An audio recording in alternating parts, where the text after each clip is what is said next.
हातकणंगले तालुक्यातील भादोले इथल्या कुशाजीमळा परिसरातील नाना सोमाने यांच्या 40 ते 50 फूट खोल असलेल्या विहिरीत गुरुवारी रात्री कोल्हा पडला होता।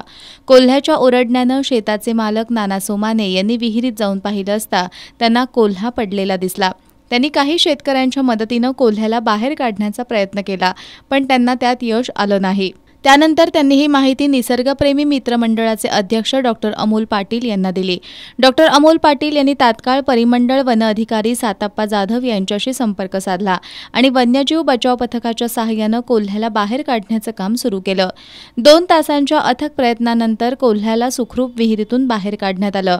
त्या कोल्ह्याला कोणतीही इजा नसल्याचं पाहून त्याच ठिकाणी त्याला नैसर्गिक अधिवासात सोडण्यात आलं।